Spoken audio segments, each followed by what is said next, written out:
Guns are everywhere, and it's sad.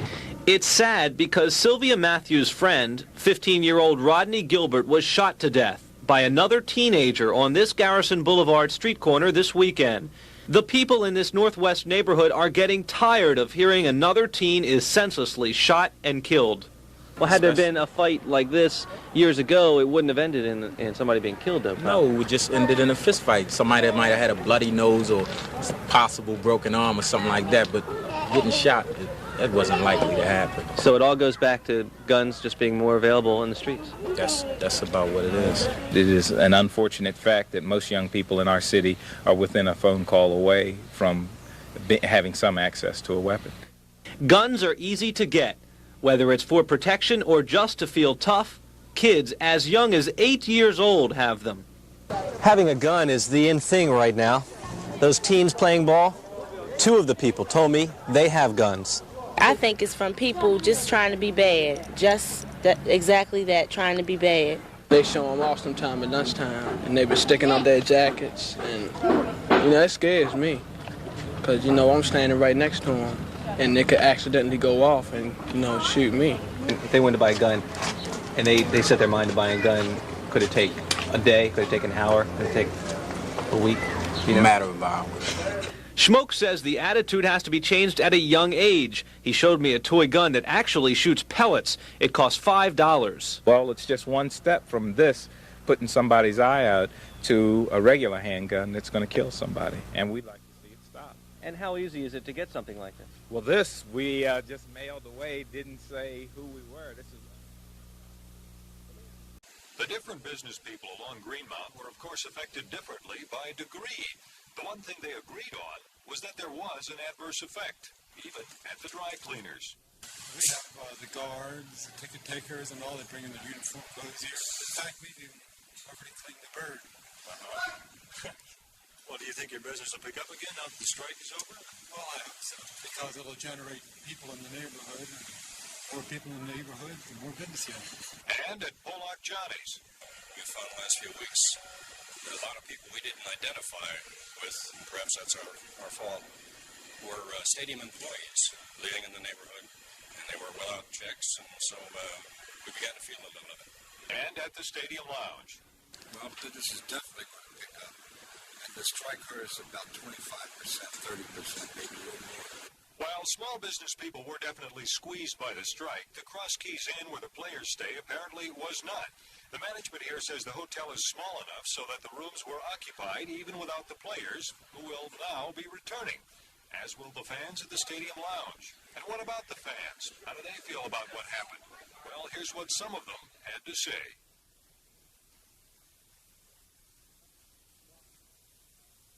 With the restraint of the proven master merchandiser and the quiet understatement that launched Harbor Place, the Rouse Company today used 6 bands, 9 dance groups, and 5,000 balloons to open the expansion of the mall in Columbia.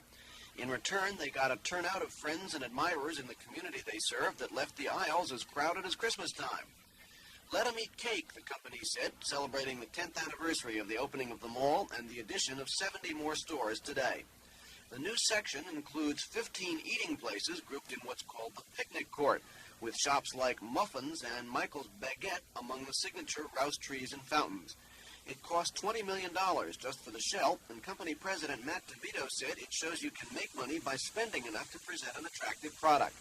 He also says it shows the retail business, and particularly the shopping mall business, is in good shape, despite talk of a recession. Our malls are 9% ahead of last year. Yes, they're doing very well. If a mall is well located near a population base that needs the goods and services, it'll do well. White Marsh will do well, Columbia will do well, Hunt Valley will do well.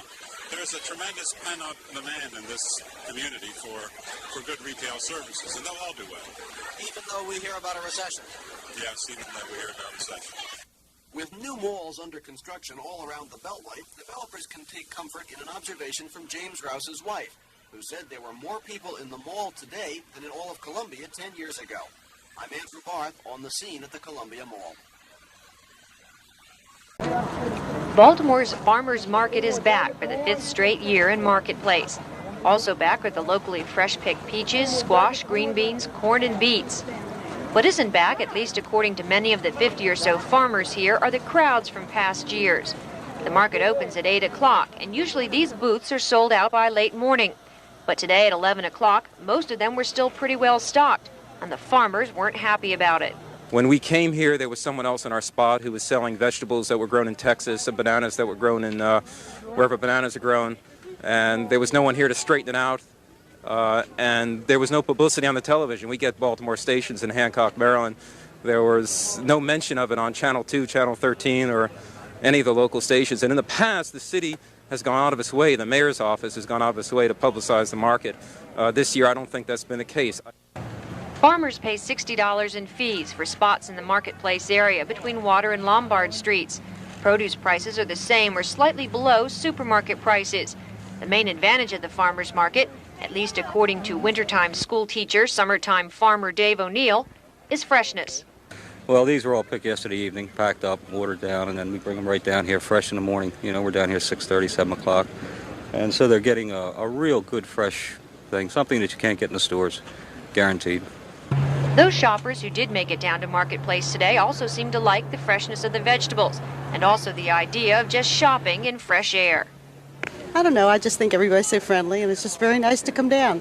I have squash and we're getting some string beans and we're going to get greening apple for pie. And that'll be it. Next Sunday we'll probably come down again. If you're planning to come down to the farmers market, the experts say you'll get the best selection early in the morning, but the best prices closest to noon. The farmers market will be open here at Marketplace Sunday mornings through the fall. This is Joan Gartland on the scene downtown.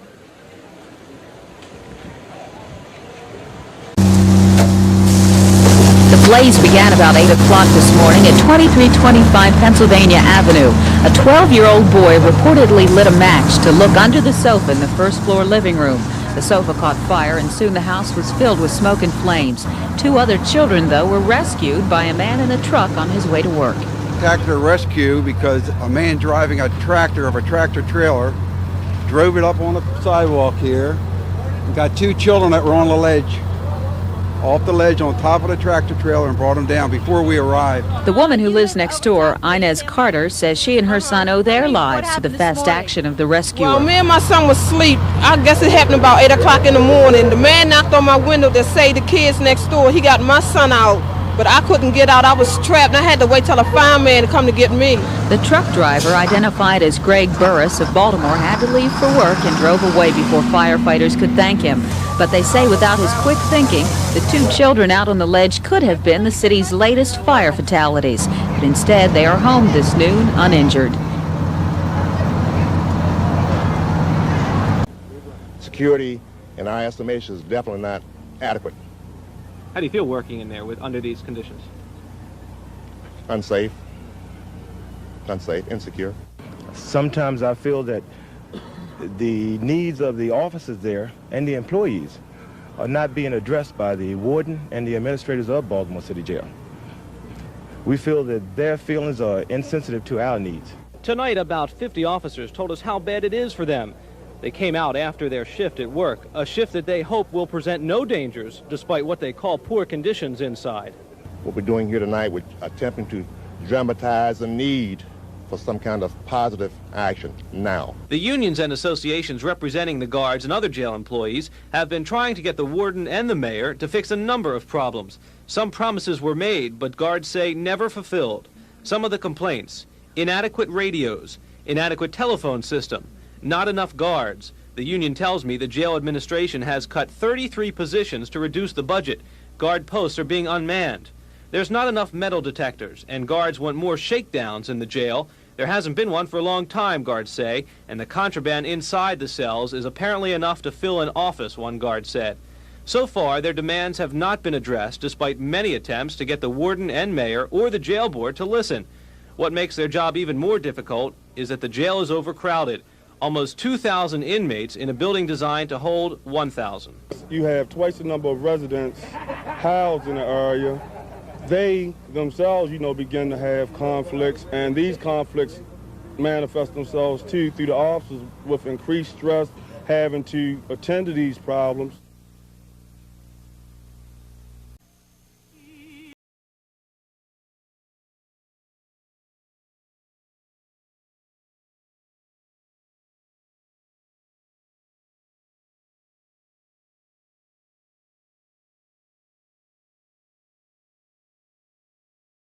Involved in the struggle to overcome, established the Baltimore branch in 1912 during the fight against a Baltimore law banning blacks from white neighborhoods 73 years ago.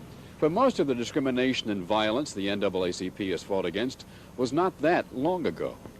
Black men were still being lynched in Maryland in the 1930s. 24-year-old George Armwood was lynched like this in Somerset County in 1933. Then his body was burned, like this one, after being dragged through the streets of Princess Anne. Maryland National Guardsmen sent by Governor Ritchie to arrest the lynchers had to use bayonets and tear gas to hold off an angry mob and get the 4 suspects back to Baltimore.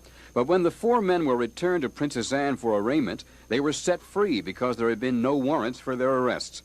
The townspeople cheered and set off fireworks. For this was an era when the Ku Klux Klan, not Martin Luther King, marched on Washington. Enolia McMillan, now president of the Baltimore NAACP, was a teacher in southern Maryland during that era.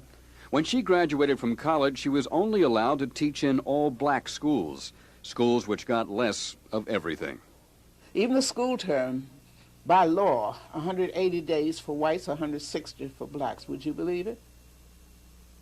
Maryland school law. Why? Well, I guess the blacks were smarter than whites. And they were supposed to learn in 160 days what the others learned in 180. I'm sure they didn't want us to learn less. Later, she joined the NAACP and participated in the long fight for equal pay for black teachers. In 1935, Lily Carroll Jackson took over the NAACP in Baltimore and by 1946 built it into the largest branch in the nation. She and her daughter, Juanita Jackson Mitchell, had previously launched a successful Buy Where You Can Work campaign against several department stores. Clarence Mitchell, Juanita's husband, led protests that ended segregated seating on trains and other public transportation. In 1942, the NAACP staged a march to Annapolis to protest police brutality. And a series of protests got blacks jobs at the Gas and Electric Company and elsewhere. Segregated seating at the old Ford's Theater was finally ended by picket lines from the NAACP, white picket lines as well as black. It's always been an interracial organization. It was started by, in fact, whites took the initiative. Blacks and whites joined together in even greater numbers during the turbulent 60s to demand equality everywhere. That story and a look at the NAACP's future tomorrow. I'm Jack Bowden, News Scene 2. Baltimore's markets are older than Baltimore itself. They're a tradition, offering the atmosphere and personal service many residents and tourists enjoy, whether it's food to eat here. Why do you come here? They have the best sandwiches in town. Or uncooked food to take home. Now, what's the advantage of coming here over a supermarket? Oh, it's a lot fresher. Fresh every day. But many merchants say business is not as good as it used to be. Some blame changes in the kind of people who now live near the markets. We've had people with more money moving in, but they're more business people that really aren't family-oriented people that are, coming in and doing a lot of shopping and making big dinners and everything. Others say the market should be open at night and on Sunday. Family life has changed, and the shopping habits have changed with it. Be open on Sunday when people have time to shop, and in the evening when they're off from work. Another merchant is afraid of losing more customers after raising his prices to cover a rent hike. Did you have to raise your prices? Yes. I hate to say yes, but I put it on a little bit more. Markets Director Dick Davis says he'll soon begin a promotional campaign for the markets. He'll also make some merchants improve their stalls and make others stay open whenever the market is open. He'll face a tough fight for people who now prefer the modern supermarket. It's convenient, the prices are better, you get more for your money. Kevin Brown, News Scene 2, South Baltimore.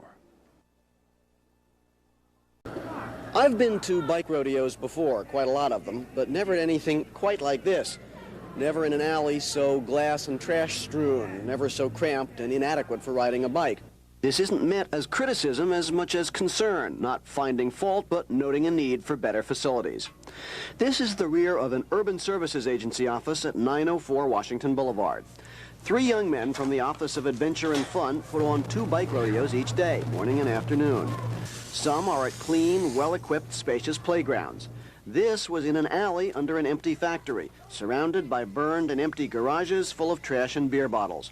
If you wanted a movie set for the hardships of growing up in urban disadvantage, this was perfect. Broken glass lines the alley, and despite the efforts of the rodeo crew, it was still not a safe place to fall, which happens with kids and bikes. Now, it was certainly better to have the rodeo for the kids who live here than not to, abbreviated though it was by conditions. Not having a great playground shouldn't mean not having any programs. The kids who won ribbons were pleased, they were entertained, they learned some safety. But still, does this seem to you an acceptable place for a bike rodeo? No, I wouldn't say so, not this particular area.